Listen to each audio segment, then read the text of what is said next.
Guys, well,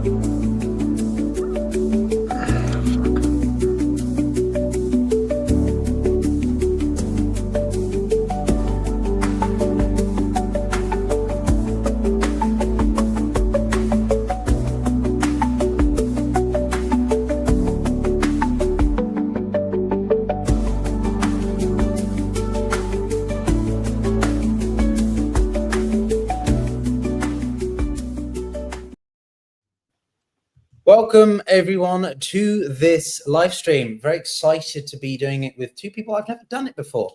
Lev Parnas, who is, well, I think all expert on Trump and, well, what he's thinking or usually probably isn't thinking. And Jason J. Smart, someone who we have had on the channel in a recorded sense, but I'm delighted to have Jason on a live stream with me. And if you're from either of their channels, well, welcome. My name's Piotr, and I expert on strategic studies and economics, and I've worked in the UN, the World Bank, and Russia and Africa. So a bit of a multitude of experiences here. And our goal with this stream is to sort of try and make sense of day 5, but with a particular focus on the Russian element and by extension, Trump, his relationship with Putin.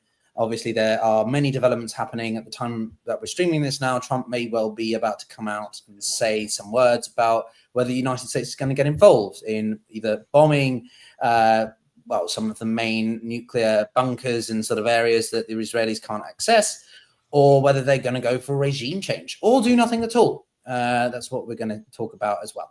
But Jason, Lev, welcome. Maybe, Jason, we could start with you. You focus a lot on the sort of Putin regime and Russia more broadly. And one of the things I think you and I are discussing off camera often is, to what extent is Putin doing well in the war in Ukraine? And so in the case of Israel and Iran, how do you think Putin's feeling right now?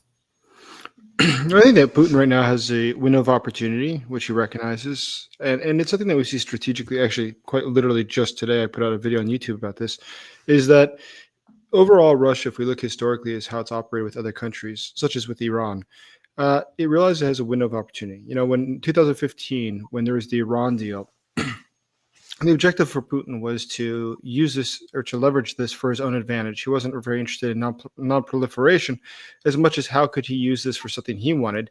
And that's why he, so helpfully suggested that Russia could take the enriched uranium from the Iranians. And that's why earlier, back in the 90s, Russia was so happy to try to help out to enrich uranium for the Iranians. It wasn't really about helping them as much as it was because it's something they could balance out or leverage for their own needs. So today, I think that he's going into the situation and saying, listen, I've got a sort of a disaster in Ukraine. I'm not really sure I can get out of that. But, there's very few countries that have good relations with Iran, and Russia's one of them. And enough at this point, at least, where he could be a broker. But I think that's why he's going to look to Donald Trump specifically and say, listen, let's broker a deal. I can help, wrap this up and get what you need to get done in Iran. But as a result of that, I need you to do me a little bit of a favor in Ukraine. And actually, I do think that's part of the reason that we've seen less from the White House in regards to Ukraine and just as a whole, like why they're not going any direction. It's just totally ambivalent. It's not moving yes, it's not moving no, it's just ambivalent. I think the ambivalency is caused by something that is simply they realized that they were going to use Ukraine as a pawn in the future, and so they didn't want to commit to any position until that point. And right now they're getting out their cards and they're going to figure out what they're willing to pony up or partition up Ukraine in order to make a deal about Iran. But I'm very curious what Lev thinks about this. I mean, excuse me. First of all, Piotr, thank you for having me. And Jay, we've done plenty of shows together, and I think we got a great, group of definitely opinions here. I think you're 100% right in the sense that, and I want to take us back to that last phone call that they had. I wrote about it and reported on my Substack basically about that. What my sources were telling me in that phone call. Basically, that's when Trump walked away from Ukraine. That's what Putin told him, and Iran was on the conversation. It was basically, I'll give you the Middle East, you give me Ukraine type of a conversation, quid pro quo, without expanding on all the details, which we could get into a little bit more of it. But that was basically part of the call. And then you saw what started transpiring and going into effect. The other thing that I've been talking about, and also my source have been telling me already for 2 months, and Trump was planning to go after Iran a while ago. Him and Bibi had it set. It was a done deal. What happened is Tulsi Gabbard came into play. The situation with Russia came into play. The 60-day, this whole thing all transpired and almost caused relationships, even though behind the scenes with Bibi and the Qataris and all of the Middle East tour and all of that. But a lot of it had to do, even as if you saw that once Trump, Tulsi even came out recently saying that her assessment of Iran was that they were not close to having weapons, and then she just backwalked it, saying her and Trump are on the same side because we all understand the dynamics over there. So that was one of the main causes, I think, why we even had a delay till this. I think Trump was using, and I think they were trying to use Iran and all of that in negotiations with trying to get that some sort of deal negotiated over there. But at that point, I think if you take a look at how the chain of events transpired after that call, you right away had Trump walk away from Ukraine.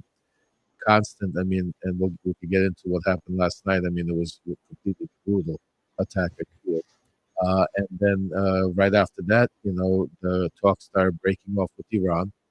And here we are. And one of the key components to all of this that I talk about all the time, which is interesting, is a gentleman by the name of Steve Witkoff that happens to be involved in both of those negotiations, conversations, whatever you want to call them.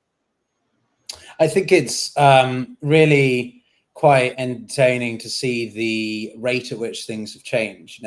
Putin's gone from being in what you can argue in control of the sort of peace talks and playing games with the White House to now potentially losing the most important strategic partner that Russia has. In many ways, China is economically important for Russia, but I think Iran there's more of an ideological similarity that they share.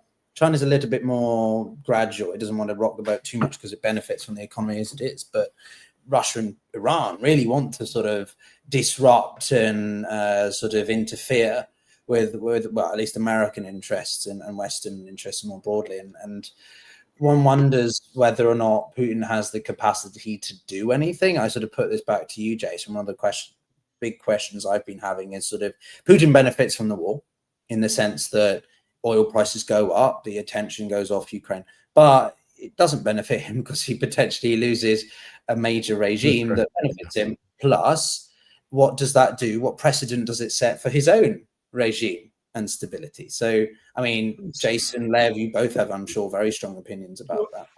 I think that ultimately the fact is I don't think that Russia and Iran are friends. So, and the reason I would argue that is this. If you look back at their history for the past 500 years, whether it was, fighting over the Caucasus, the country of Georgia, for instance, which is a Christian country, the surrounding countries are Muslim, there's a lot of fighting for influence going back then. But then you get more towards modern era. That's a long time ago, obviously. I'm giving the precedent to how we got there. So the Persian Empire was one that the Russians had been at war at. They had 5 wars in total. Now, they did work together at times, specifically to fight the Ottoman Empire, where they had a common interest. But in general, they didn't really get along. And it was fighting over things like Azerbaijan or Armenia, which are today countries. Back then they were not. But what was interesting is that go forward a little bit and we get to a couple different things happen. Remember, Stalin invaded northern Iran and set up it was actually 1922, it was before Stalin. They set up a short-lived communist republic that collapsed very quickly. You go forward a little bit more. Stalin took part of northern Iran, but had to give it back because the US and the UK forced him. Then go forward a little bit more in history. And the Iranian regimes never had strong support from Russia historically. And I give you the example, when there was the war between Iran and Iraq, they supplied weapons of both sides, but more to the Iraqis because Saddam was willing to pay for it and they didn't really care who won. So Saddam Hussein was gassing villages in Iran and killing people, which is ultimately why I got the death sentence. But guess what? They didn't care. They were happy to go work with them as well. But then you go forward a little bit more and it gets to the post-Soviet period. And they started to, help with even in the Soviet period, they were helping a little bit with different scientific programs and collaboration. In the post-Soviet period, especially in the 90s, is when we saw that really pick up. And why is that? What were they really doing? I think for Russia, it's all tactical. It's all temporary. It's all to fit what they need to do at the moment. Yes, they can benefit from the fact that they leverage Iran for a number of different things, like diplomatic things, but also they still do get parts and components that they use in the drones, which they use, the Shahed drones, which are originally from Iran. And Russia's quite dependent on that because it doesn't have, the background, experienced engineers who have worked on drones as many years as the Iranians. But in addition to that, there's some things like parts of the motor, some of the combustibles, or what we call the ingredients that are used in the fuel, which are produced by Iran and Russia does not produce, which are important because it allows the drones to fly further. Neither here nor there. Putin, I think, is looking at this entire situation. He goes, listen, Iran, yes, it's not great if they get overthrown because they are a regime that we can collaborate with on different things. We need them in the short term. We lose because of the drone program, but in the long term, what's more valuable to me? Is ending the war in Ukraine in a way that's favorable to me more valuable, or is this partnership with Iran more valuable? And we see that historically they didn't have a close relationship. There's hundreds of years of history. And even in the past 25 years, they've gone back and forth. It's always when Russia has had a vested interest. So when Russia was helping in 2015, as I mentioned, with the nuclear deal with Iran, or if we see that Russia was helping them to enrich uranium, or if we see that Russia collaborates with them in any other point, it was always to serve Russia's interest in the end. I think that Russia is very opportunistic. And as a whole, I would argue that Russia is very opportunistic. It's not limited to Iran. If you look at the CSTO agreement, which is the collective security agreement, similar to NATO, it's the Russian light version of NATO. Russia, has an obligation under this to protect its members. It's mutual defense. Russia does the same thing. The Kyrgyz, they asked for help in 2010 due to internal situation between the Kyrgyz and the Uzbeks when ethnic violence broke out and ethnic cleansing broke out. The Russians declined to help. Medvedev was still the president then. Then we look at 2023, sorry, it was the 2022. It was the Tajiks and the Kyrgyz going at it. The Russians refused to get involved. Then we look at our Azerbaijan moving in and taking out the entire region there of Armenia had been occupying, and they asked for assistance as well, also members of the CSTO, and Russia did nothing to back them. So in the end of the day, we can see that Russia doesn't actually come to support its allies very much unless it has a very clear opportunistic gain from doing so. That is, it could specifically get something. For instance, why is Russia so interested in Nigeria, Burkina Faso, Mali? It's because that they have material gain there. They have mining and things like that. It's not because they actually care about it. It's something that's a shared ideology. There's no shared ideology between Mali's leader, the Venezuelan leader, the Cuban leader, Nicaraguan leader, North Korean leader, and Putin. There's not. It's just opportunistic gain. And so I don't think that they really care. I think I'm beyond sure that Vladimir Putin would be happy to sell the Iranians down the river if he thinks they'll get a better deal out of Ukraine. And that's why I think he's counting on Donald Trump. But I leave it to Lev, of course, for them. I mean, I love Jason. He's such a historian, and he explained. I'll wrap that all up and say that Russia doesn't care about anybody but Russia. Yeah, so, that's it. Basically, it doesn't matter unless it suits Vladimir Putin and what he wants done. He will use, he will abuse, he will play games, he will do. It doesn't matter what country. Today he's friends with you, tomorrow he's going after you, and we've seen it in history. It doesn't matter if it's Iran, other countries, and so on. But I think there's a lot. Jason's 100% right on everything he said. So I mean, there's really not that much I could add, except for if you take a look at this recent close relationship between Russia and Iran, where it became is, I think Iran started becoming Russia's enforcers in the Middle East of chaos, with all this black money that's being transferred all over, dark money being, Iran was a major part of that, helping facilitate that, back channel oil deals, back channel some of this drug money that we've talked about, that was going. So Iran has, and a key point also in time of history that we should take a look at where the relationship started getting closer, I think, is right before October 7th.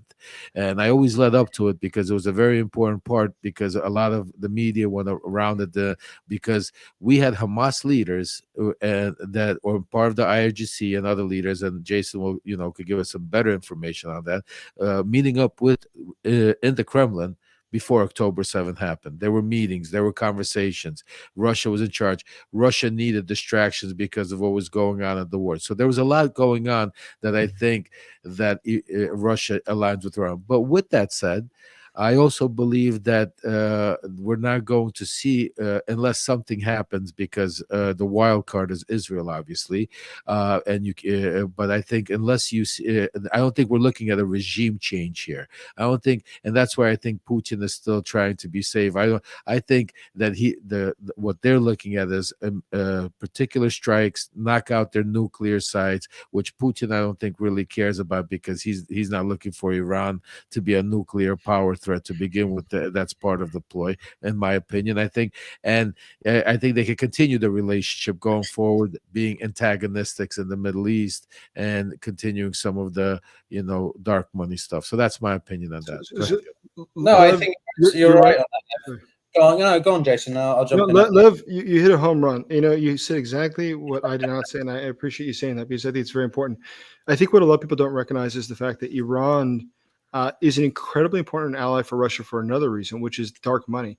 So the entire network that Russia has to smuggle out fuel is something that, or oil, I should say, is something that the Iranians are experts in. Keep in mind, they've been under sanctions for 50 years, so they're really good at that. And sure enough, they work together. So I think that's very interesting what Lev said, and it's absolutely true. Is October 7th there was the attacks in Israel.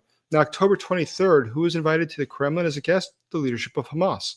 So while everybody else in the world was shocked at what had occurred in Israel, the Russians were showing that they would support this non-state actor, this terrorist organization, which was backed by the Iranians. So I think you're absolutely right. Now, what's a very fascinating topic that I really love, but nobody else seems to care about, but I'm telling you it's fascinating, is the fact that if you look at the coordination between Hezbollah specifically and Latin America. So if you look at a lot of where the money comes from for terrorist actions globally, it actually comes from Latin America, surprisingly enough.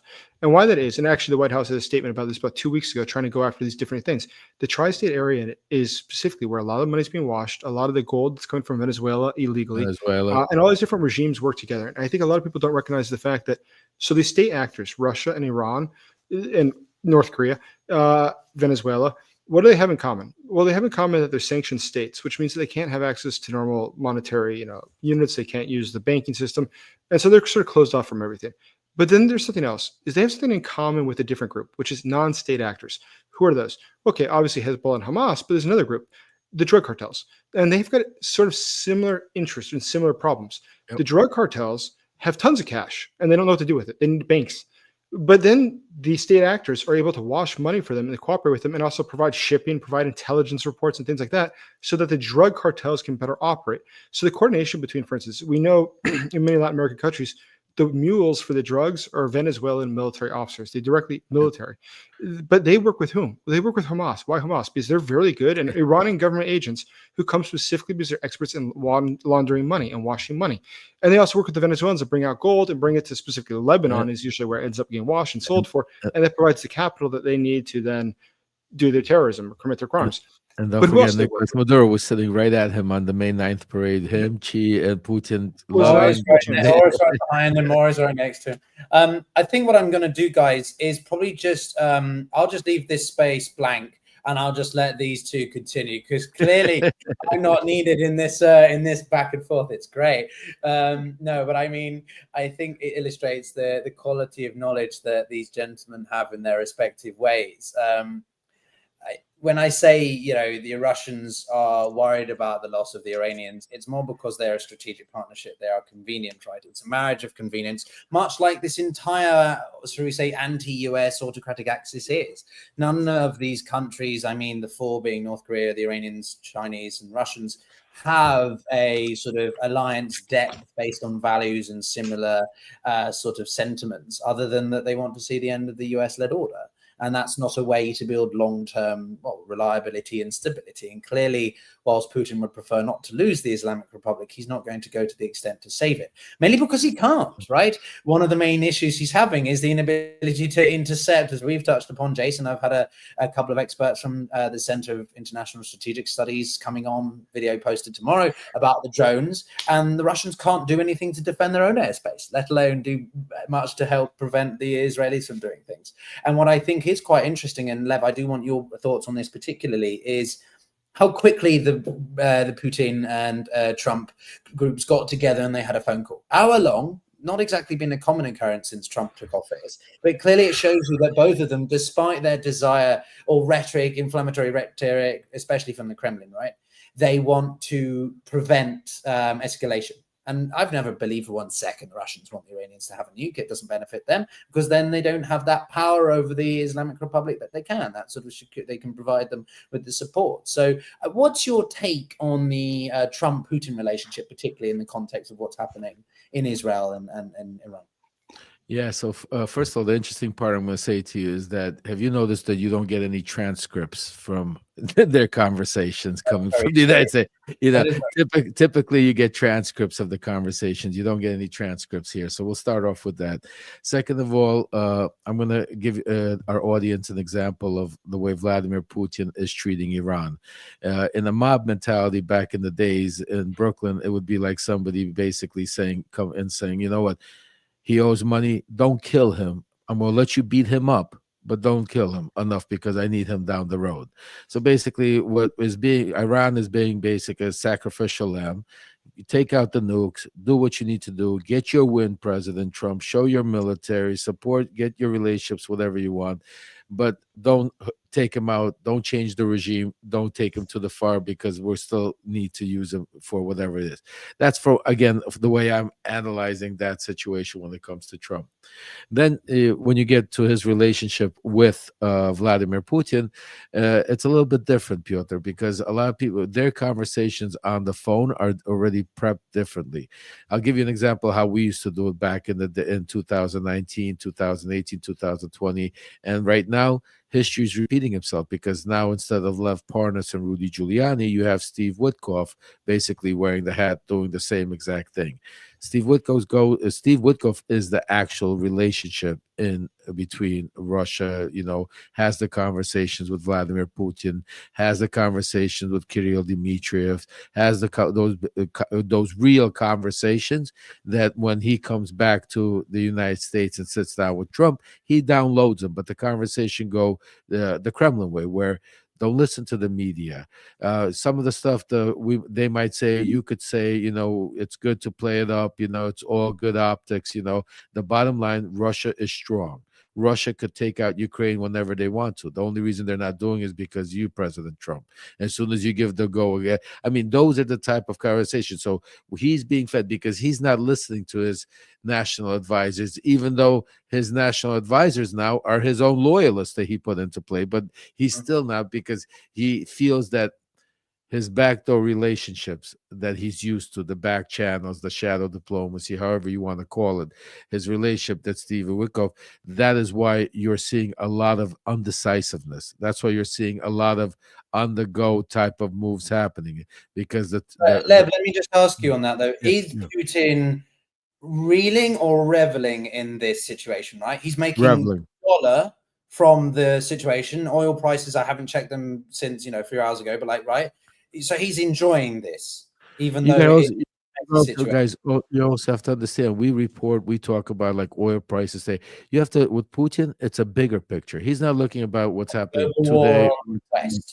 Exactly. The war, he needs to take over Ukraine. He needs to, he's already, what the biggest thing, what we don't realize, the biggest win that Putin has that he's reveling in is, and the only reason he's still alive and Russia's still even functional is because of the chaos he's been able to infiltrate in the United States through Donald Trump.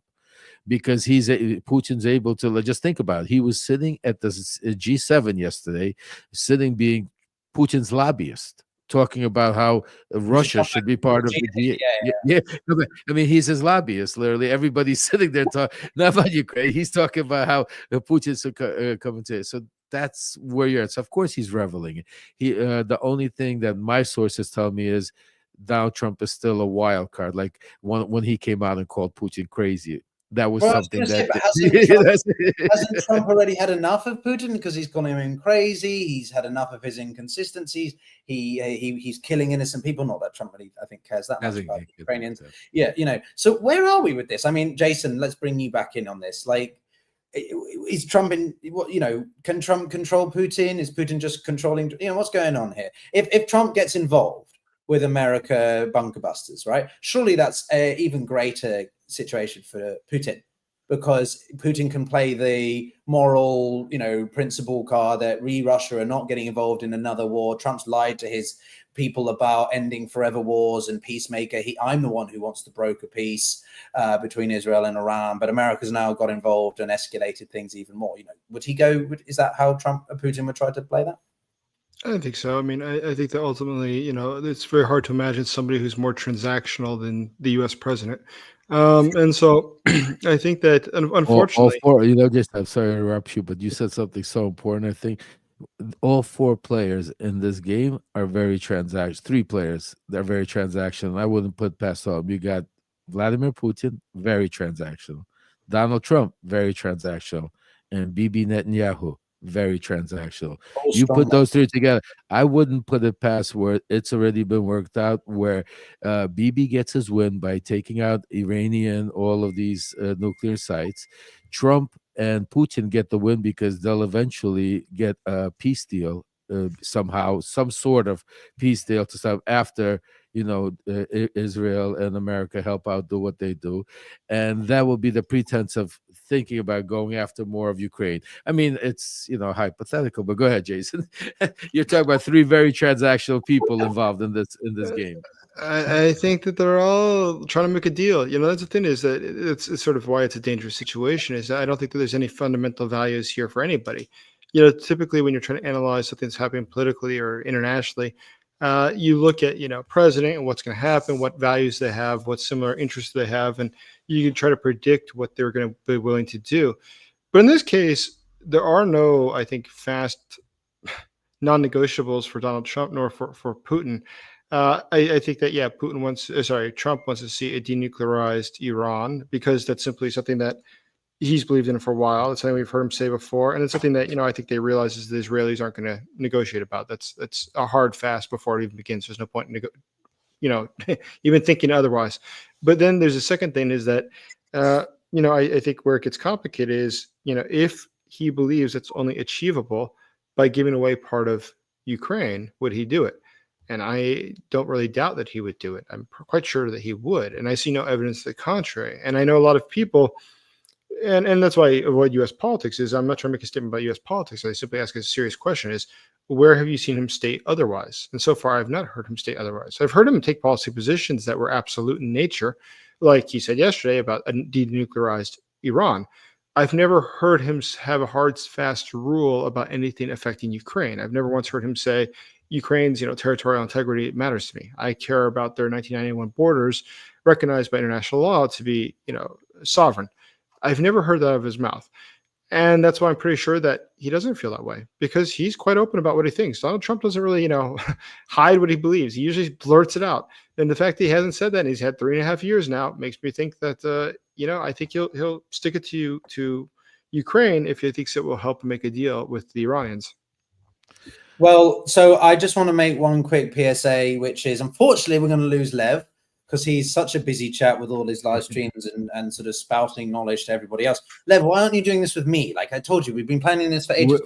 Well, now we got each other. We're gonna start. We should do it again, Jason. I want you weekly. to come back. This is great. We love the Absolutely. dynamics. Everyone's really enjoying it. And if you have questions, guys, do drop them in the comments. But Lev, I'll pass it to you for any thoughts you want to mention before you have to jump off. And Jason, maybe we can continue for a little bit longer and then call it a day for this first inaugural stream. But Lev, all yours. Well, first of all, I appreciate for this inaugural stream having me on here, Piotr. I mean, you guys have some great knowledge. Jason, obviously, incredible in his background as incredible. So, but I want to say this. Listen, right now, first of all, we talk about Donald Trump and what he says, but I think it's more dangerous to think about what you don't know, what the media is not reporting about, what's going on, and what some of the things I've been talking about. Fortunate, unfortunate, however you want to look at it, my life took me to some very interesting places, and I have some very interesting sources all over the world, and some of them involving extremely these three positions. And I could tell you this much, that Donald Trump is the only one that's being played here. And that's why what worries me and scares me the most, because not only is Donald Trump not really in tune of what's happening and following basically what Stephen Witkoff is telling him. But Stephen Witkoff is way over his head here. And again, I'm not trying to insult Stephen Witkoff, say, he's this, is that, is the other thing. But he's dealing with two different regions, which is the Middle East and Russian Ukraine, Eastern Europe. That there's a lot more. They're treating it like a business deal, like a transaction deal. But there's a lot more history, and there's a lot more that goes behind it. And you have people there on both sides, on all of these sides, that have been dealing with this for many, many years, tens of years, decades. And Donald Trump literally, has never even probably watched a Netflix documentary about any of this. Well, Stephen Witkoff does. That's part of how Stephen Witkoff, before he goes negotiates some of the stuff he does, he watches a Netflix documentary. So this is what I'm trying to say to you. They're in over their head, being played out. We're seeing a lot of things happen in front of our eyes. But the one thing you guys all touched about, that follow the money. These are all transactional situations here. There's a reason why certain things are being played out. And, we're living in a very historical time. And I think we should do this more often. Well, I would love to, Lev. We should do it on Substack, YouTube, whatever, ways that we can bring more people together. Do you want to bring some breaking news to you, Lev, as you go away, which is that Israeli media reports that the US is likely to join the war against Iran. That's their assessment coming because Trump's just ended his National Security Council meeting, whatever, in the past 2 minutes. So looks like the US is involved. And if you guys 5 days ago, I put a tweet out that the U.S., not Israel, that the U.S. is going to attack. Everybody called me crazy. Everybody told me 5 days ago. That's when the decision was made. On the 61st day, everything from there on till now is optics. Donald Trump likes to do The Apprentice, to do the reality show. There's other reasons for it, and we'll talk about it on the next show, I guess. But again, thanks for having me. I gotta run. I have another show starting in about 2 minutes. Thank you, guys. Jason, thank you. Have a great Lev, day, guys. You're the man. Good seeing you, buddy. Take care, guys. Yeah. Ciao. Thanks, Lev. Well, Jason, I mean, obviously one of the things that is on my mind as well is the impact on Russia's economy. You talk about that a lot on your channel. And do you think that this is going to, if Putin can play this out long enough, right? It's a bit of a stalling game. How much can he benefit from the current chaos in the Middle East for his wartime economy? How much can this offset the cracks that have been appearing in the Russian economy? Well, I think there's a few different things going on. So we can look at it. Once again, it's actually very hard to predict this for a few different reasons. So let's look at the positive for Russia. So oil prices went up a lot. So this is something that Russia benefits from. At the same time, I don't know how it benefits in the long term, or at least in the medium term, when we talk about the fact that they are dependent on Iran to both wash or smuggle out their oil. So they use their networks to do that. Iran directly contributes to Russia's oil sales. But I also don't know how they benefit from that in the sense that Iran is so good at money laundering and helping to get that money back into Russia. So considering that, it's I think, very challenging at this point to say exactly how this works out for Russia. That all being said, we know that Russia historically only operates in its own interest. It's never going to do something that's going to be detrimental to its own interest. As such, I'm sure they've done the calculations as to what this all means for them. But what do you think? Well, I think that I think it's a time-sensitive issue, to be honest, mate.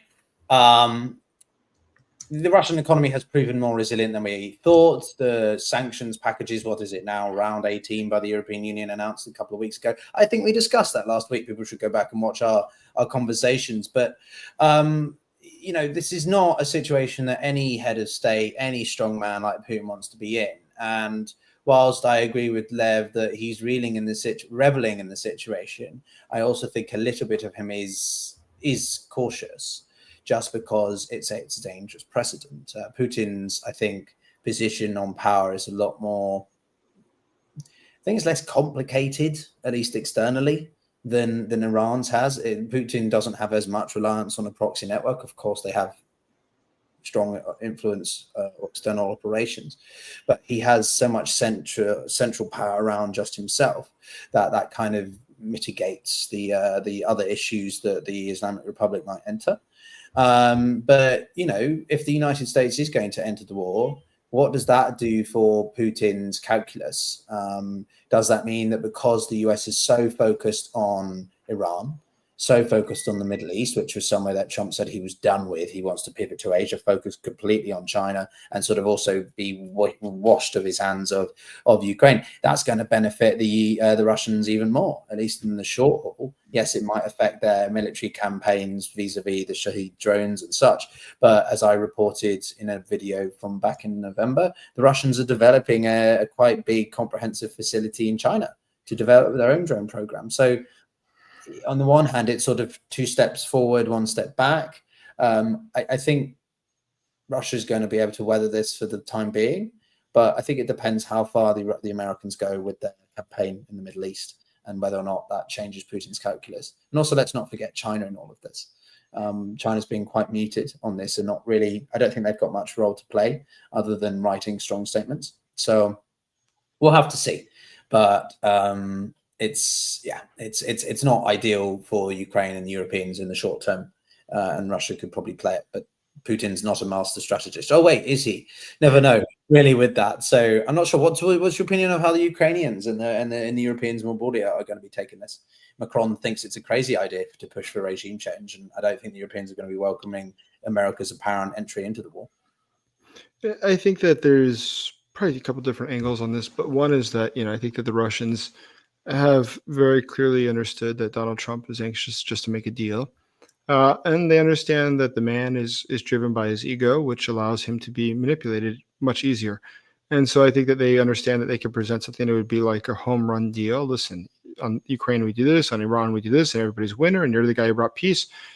And that's sort of what he looks for. I think that they understand that. So that's one. Two, unfortunately, I think that the American president probably is susceptible to that sort of influence. But thirdly, I think there's another aspect of this, which is that the Europeans, they haven't really come forward in the way that Ukraine needs at this point in a lot of different things. So I question how much they are willing to also themselves sacrifice Ukraine because they view Iran as a much more present and serious threat to their own security. I mean, the region really can't blow up. It's not just figurative. It's a very dangerous situation that it's currently transpiring. That being said, I have more faith in the Europeans' leadership in defending Ukraine's interests than I do in the leadership of the U.S. at this moment. So I think it's sort of hard to say. At the same time, I think that there's a very good chance that the Ukrainians, they very well do understand what's going on. We saw how international attention disappeared from Ukraine after the October 7th attacks in Israel. And this time around, I think we're going to see something very similar, is that, Ukraine is just going to be in the rear view mirror for many people as they look at the present top interest, top concern, which is going to be Iran. And in which case it means that, unfortunately, Ukraine will be deprioritized. And I'm curious to what trade-offs other countries are willing to make in relation to that. But what do you think? Well, I think that there's an interesting play here as well. Putin wants to be seen as peace broker. And if he can manage that effectively enough, then he could come out looking, at least in the global south, and of which I have some viewers who make their opinions quite clear in the comments, they look the more responsible power. And Putin very much values optics. He needs optics. He plays to the crowd in that way, much like the Iranians do. And a lot of people who seem to support it's not even about being pro-Iran, it's just anti-Israel because of their operations in Gaza more broadly.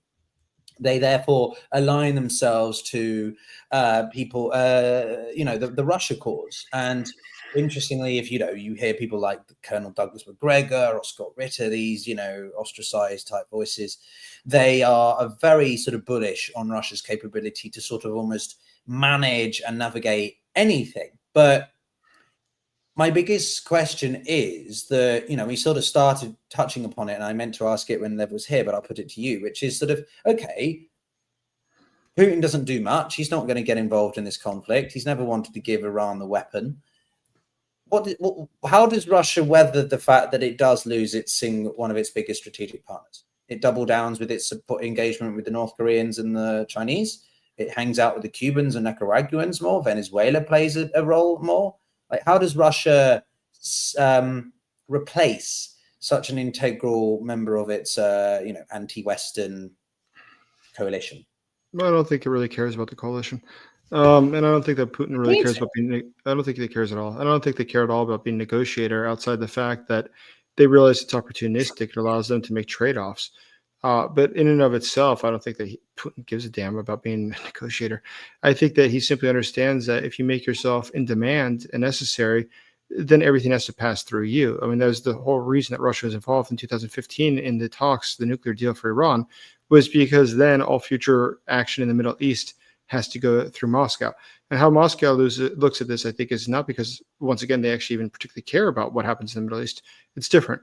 It's because they simply understand that it will give them leverage on other priorities in other regions in the future. At present, that would have to be Ukraine. But that could be something else in the future. So they say, listen, we can be the middleman. Nobody else has a good relationship with Iran. We do. We can talk to them. We can broker something. But that comes at a certain cost. And then they can put on and extract the cost that they have or that they wish to extract. So I think that really, as far as their coalition goes, I mean, it's a non-existent. What's this coalition really? Because you look at these different groups, they don't have a shared ideology. They don't have a shared economic system outside of the illegal system that they have. In actual operative terms and like what they have as an economies, they don't. I mean, European and the U.S. are much more integrated than these different state actors are. As far as the non-state actors go, sure, Russia does sometimes benefit from the work of these other groups or these other countries. But as a whole, no, I think it operates in every country there is operating its own state interest. I don't see any of them putting their neck out for anybody else. Because these dictatorships. I don't disagree with you on that, Jason. But surely, it's a net negative to lose such a integral entity, right? Just purely from a materialistic standpoint, they are losing a hub of supplies for Shahed drones, which the Russians need to conduct their strikes against the Ukrainians on a daily basis. I'm surprised that you don't think they're not more bothered by that. I don't see any evidence that they are. I mean, once again, I think that they're stepping in to broker this deal, not because they care about the future of Iran, but because they care about their own ability to leverage it for something else. And Russia historically, specifically in the case of Iran, specifically in the case of negotiations the last 20 years, has always played this role. I think it's very opportunistic and they're trying to soak something out. I don't see any signs that the regime in Tehran is benefited from relationship to Moscow that extends where Russia has really lost something as a result of it. I've seen Russia gain things from it. I've never seen Russia lose anything. And even if you look at the 20-year agreement, which they just signed recently, it was the day before January 20th in 2025, they signed that agreement, if I recall correctly. So their 20-year joint strategic agreement intentionally does not have a clause about mutual security. Sorry? I know. No, I'm just saying, I know. But like, this isn't any normal circumstances, right? This is the potential complete loss of a it's not like we're seeing a marginal change. I feel like you're playing it too much. I'm disagreeing with you. Are we disagreeing? I don't know if I disagree with you. But no, I'm surprised that how do they replace it though? You're saying that the Russians don't need it. No, I think that they're willing to trade them off. I mean, it's nice to have. Listen, it's nice to have around, but are they willing to sacrifice something themselves to keep it there? No. So if they get a choice tomorrow of sacrificing Iran, but they get to gain something in Ukraine, would they do it? Absolutely, they would. I mean, the Russians are. It's much more of a present threat for them. What is occurring in Ukraine? It's much more costly for them. The value of Iran is far less than what the Russians spend in Ukraine. So I think just strategically, as much as they can play the role that they have a concern or they care, but look at its history. At no point do we see Russia in its history going out of its way or sacrificing itself for the benefit of Iran. At least I cannot think of any examples. I mean, I made a video about this earlier today, which you can check out, which specifically went through the history of them. Their bilateral relations are for hundreds of years sort of the same. Russia uses them, and sometimes they do collaborate, but usually, as I said, it's temporary and it's tactical in nature because it's fighting the Ottomans, or it's in the current state, they need drones, and sure enough, the Iranians have drones, or they need to wash money, and the Iranians help them. But even then, the Iranians aren't doing it for free. They're making money on this. They're gaining stuff from this. This is not just because they're nice guys. They're gaining something. So I think that's an important aspect of this that's also worth considering. Yeah, for sure. The Russians there was a reason why they never did that well in the scramble for Africa, for example, because they were so focused on their land gains around that area, and they had built those relationships, those transactional relationships with the empires that surrounded it. I think more why I feel that this is an interesting, I don't disagree, I largely am in agreement. Obviously, realpolitik comes out to dominate overall, but the reason why I think it's difficult to know the calculus is simply just because we are living in really unprecedented times. And I know that word is overused, but this is a world where the global policeman is gone. The idea of peace dividend is gone. The balance of power between West and East is completely unfolding. We have the second largest military power that has invaded one in a conventional sense, which is the first time since 1945. There are so many principles and themes that we have taken a custom for, I think, over the past 80 years that are being blown out of the window. And to see, I'll put it this way, if Israel and Iran were happening on their own, this would be huge, because it's the event that so many analysts and people have predicted and feared for decades. But not only is it happening at the same time that we've still got Ukraine going on, we've just had near nuclear escalation between India and Pakistan, which we've forgotten about, that one of the worst air crashes in history about 5 hours before Israel launched its operations in India. And also, continued Chinese operations in and around Taiwan on a more frequent basis. So all these things put together make it incredibly difficult for me to see how this isn't a bigger deal. But you clearly think that the Russians will just move on and find a way to survive or sort of swallow it. So no, I think it's not exactly like that, though. It's a little bit different. Is that I think the Russians are willing to, once again, it's convenient to have them around, but it's not something that they would not be willing to part with. If tomorrow they got a great deal from the Americans about Ukraine, they'd be willing to sell the Iranians for Ukraine. I think so. It's simply a cost benefit analysis. There's no ideology associated with this. They would prefer not to see this happen, because at present, and they must always publicly express their support for the Iranians, because that's what gives them leverage in this equation, is that they're perceived to be very close to them. But I think that, once again, it's a calculation. And Russia historically, and it's diplomatic relations with other countries as well, not only Iran, we see this, as I mentioned, in the case of plenty of countries. I mean, Russia, despite being CSTO's leader, the sort of Russian-led NATO-like organization, they have routinely failed the members, whether it was Armenia in 2022 or the Tajiks and the Kyrgyz back in 2022. When we look at what's gone on with the Kyrgyz within their own country in 2010, if we look at all these different examples, they failed them. And those are countries which they had a security guarantee, where they actually had to support them. And they were rather local conflicts, and they chose not to get involved.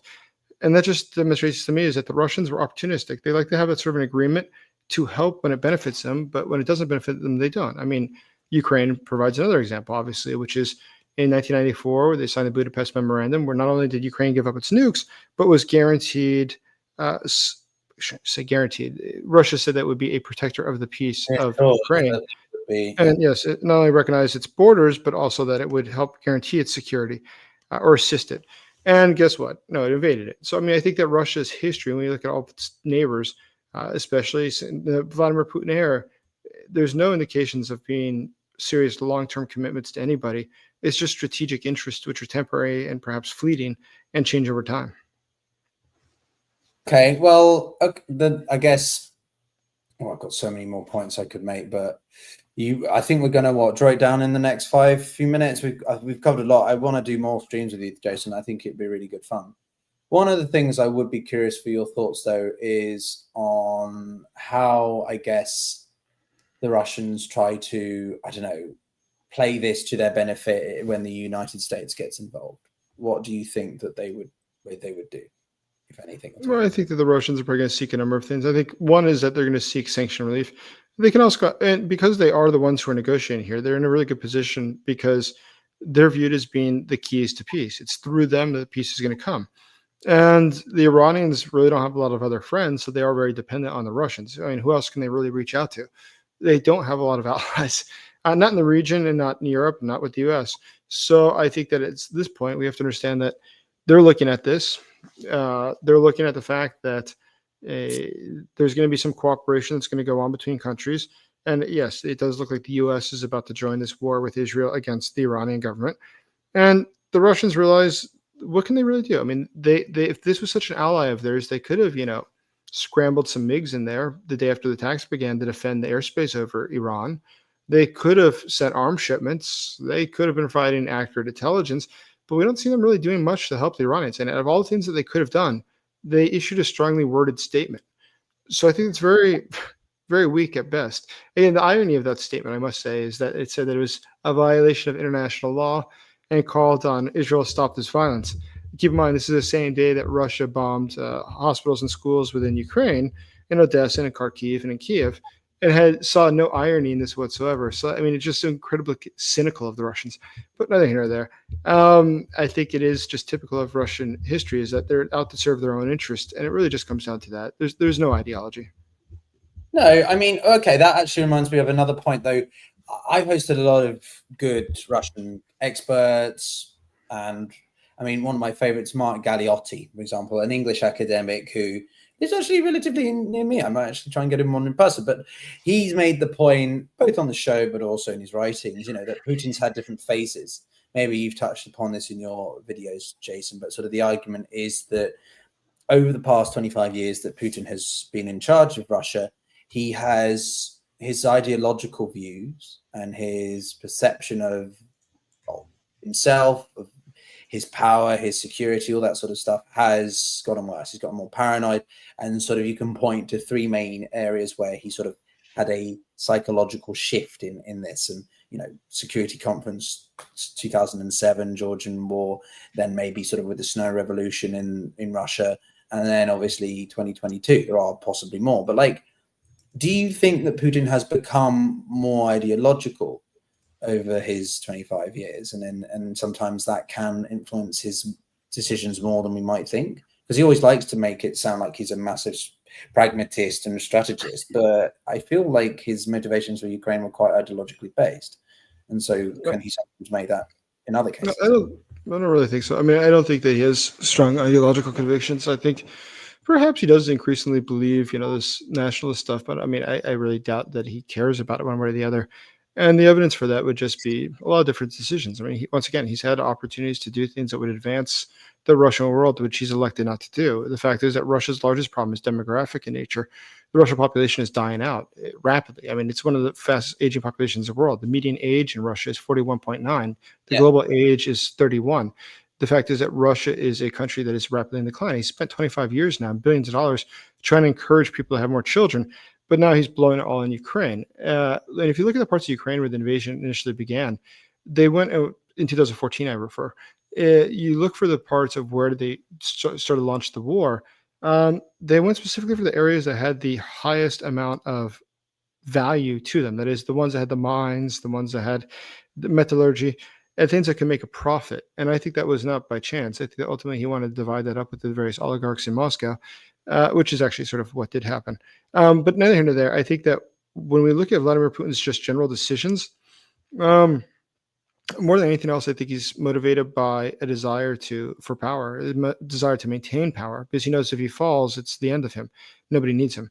So I think that he's going to do his best to maintain power. But actual forceful ideology that he has, something that he fundamentally believes, I think there's very, very little that he really, really at its heart believes. I think most of it's opportunistic in nature, and it's about maintaining power. I mean, the guy is a mafia boss. It's nothing else than that. He's just a criminal. And unfortunately, we give him way too much credit to be more than that. And I think it's part of the game that Russia plays. They use the systems like diplomacy because it gives them legitimacy, and they behave like a state actor in many things. That all being said, they're engaged in global crimes and the commission of them, as well as the organization of them, and also covering for them, whether that's their cooperation with Hamas or Hezbollah, international illegal immigration. We see their influence in other elections. But all of this, what does it really come to? I think it's about self-preservation. It's more than anything else, it's self-preservation. Keep in mind, he did engage in organizing the Moscow apartment bombings back in 1999, which allowed his popularity to go from about 2% to over 50% just in the course of a couple of weeks, because people also knew who he was first. But secondly, he led this crusade to go, destroy Chechnya. And what's incredible about that was it seems very clear to me now, and I think most people that study it, that the Chechens weren't behind the Moscow apartment bombings in 1999. That was the FSB, which he was the director of still then. Yes. And that then killed thousands and thousands of Russian citizens, Chechens. He's killed more ethnic Russians and more Russian speakers in Ukraine than anybody has ever killed Russian speakers, second only to Joseph Stalin. Stalin. So I don't see any evidence that he really believes any of this. I think it's all about self-preservation, self-interest. Yeah. Okay. Well, you're very set in your thoughts on that. I do think he has the events of COVID and his isolation have influenced his mind, perhaps. I mean, that article in July of 21 was quite extraordinary. But yeah, it's very much he has this desire to sort of, or this obsession with wanting to demonstrate to people that Russia is a great power and that it is the resurgence of Russia, right, after its failure of the 90s and things, and what he saw as the embarrassment of Yeltsin. And he's done a good job of sort of covering Russia's influence across multiple world regions in ways that you might not expect for Russia, considering its economic size relative to, say, the US or China. But yeah, it's difficult to see really how it goes beyond that. The demographics is terrible, and he has to play this incredibly difficult balancing act of finding ways to sustain the war in Ukraine whilst also making uncomfortable fiscal policies. I mean, look at what he's doing with the pension scheme at the moment, and keeping favor with people. I mean, some people call it a peasant state, some people call it a mafia state, but the point is it's not an equal or stable state in the long run, unless Putin is able to keep that grasp on power, as you say. But you want to jump in with something else, I reckon. No, I was just going to say is that I think that Vladimir Putin is ultimately just a very calculating person whose pursuit of self-interest is the top thing. I mean, I think one thing that does influence him, which you alluded to, is the fact that Putin only typically meets with 3 to 5 people a day, and it's the same sort of routine group of people. As a result of that, I do wonder to what degree he has very incorrect information as to what's going on. And I think one of the most clear signs of that, which I'm pretty sure we discussed before, is that leading to the Prigozhin rebellion with the Wagner Group, what was really fascinating about that was a lot that was really fascinating. But one aspect that was really fascinating was the fact that Prigozhin had made a number of statements. It was all over Russian Telegram. I mean, everybody saw them. There's memes about them for weeks about him accusing Shoigu and Gerasimov, the head of the military and the head of the Defense Department, of not providing enough weapons for the Russian soldiers and accused them of corruption and a ton of different things. And he'd done it routinely. And what's interesting is that Putin, and at the time I remember thinking, I understand why Putin hasn't done something to quiet him down or to liquidate him. And then I finally realized, or somebody actually observed, is why would you assume that Putin had any idea this was occurring? Unless somebody tells him, he's not going to know. It's not like the guy's his cell phone. He's not checking Telegram. And you're only talking to 3 or 5 people a day, and they only want to give you good news. You're only going to receive good news. So I do believe that he has an illusion of what's occurring, which is different from reality, whether it's in regards to the Russian economy or it's how the Russian military is doing. I think that he fundamentally has a very misconstrued view of world events, partially due to his isolation from everything else. So I think that going ahead, when we're trying to analyze Putin, I think it's worth looking at the fact that, it's actually what Macron said. This, I guess back in 2022, after the war had started, I think Macron still spoke to Putin a couple times. He did, yeah. And they asked, why he did it. And he said, or I guess someone from his office leaked why he did it. And I thought it was a fascinating response. He said, I think it's one of the only ways that Putin can receive the truth, because otherwise there's nobody else telling him what's really going on, the facts on the ground, which is, to me, fascinating. It's really quite interesting. So I think there's a lot there that seems mysterious, but really it's a little bit different. He's misinformed, he's distanced, and I think that he's ultimately making decisions perhaps on bad information. For instance, they often talk about, will Russia ever invade a NATO country? Now, obviously, if you look at the military, it's be absolutely stupid for them to do so, be absolutely ludicrous to do so. That being said, if you're surrounded by people that are giving you bad information and tell you, listen, if we take a little bit of Lithuania and we give it back to them a week later, or something like that, just an example, and that will then distract the European countries from keeping soldiers inside of Ukraine, or sending equipment to Ukraine, and it'll force them to send soldiers to Lithuania and force them to, reconcentrate, in which case we could take the pressure off of us in Ukraine. I can see him going for it because he has people around him who simply are giving him bad information or telling him, look, the West won't react. We have nothing to risk by doing this. Because if he's all rational, of course he wouldn't do that. But I don't know if he's necessarily making decisions based on a full data set that is accurate. No, I agree with you. There was a very interesting article I read once in Psychology, and it was arguing the difference between irrationality and non-rationality. Irrationality is obviously, well, completely lunacy, but non-rationality was the emphasis that you're acting based on what you believe to be correct, i.e. on false information. And what you said there about Putin's sort of desire to want to do things through the use of hard power is based quite clearly on misconceptions. And it's this whole idea that well, there's a favorite analog I remember, which was sort of that Putin's poker face is quite good, but his chess game is absolute shit. And in some ways, I think that's quite apt because he's not a strategist. He's been quite hands-on the tactical front. And whilst he might have this global worldview, to do that, to get there on an incremental basis, tactical level basis, it's not great. And when he's constantly fiddling with his power base, I mean, I was never really that confident in Shoigu as a defense minister, to be honest with you. Yes, they're yes men and they do what Putin says, but they're not the best people to do the job. And so you always question who Putin puts around him. I mean, you can see the same with President Xi Jinping of China, right? He is facing pressure from within the Communist Party. So what does he do when he's re-elected the third time? He replaces his standing committee with yes men, people who are purely loyalist, but not actually technocrats or people well placed to do the job based on experience and education and similar. And I think that Putin over time is, how long can he keep doing this, purging his own people or trying to, well, just rotate people laterally or horizontal or whatever. So I do think there's a day when it will come to a head, but it's still difficult to see when that is because, well, external factors are not playing completely into the hands that we prefer, right? But I think maybe, do you have anything else you wanted to cover? We've No, that's all I have. I can't really think of anything else at the moment. Yeah. Well, everyone, I think that's it from our first live stream with Jason tonight. Exciting. Jason, you've got quite a leg now ahead of you, I think you said. Any uploads you've got coming out? You've done some pretty cool videos, deep dives that I do encourage people to check out. Anything you wanted to shout out? No, I mean, I just put out a video today about why Putin's going to abandon Iran. So you can check that out. It's quite apropos.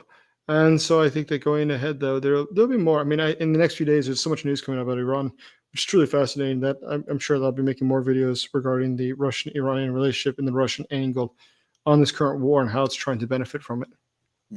I did one just myself on that and how Russia is seeking to benefit. And well, if you're interested, then do head over to my channel and check that out. But otherwise, we'll be back for a future stream with myself, Jason, Lev, and many more people. And well, thank you very much for watching, everyone, and stay safe out there. It's a pretty crazy world right now. Take care. Yeah.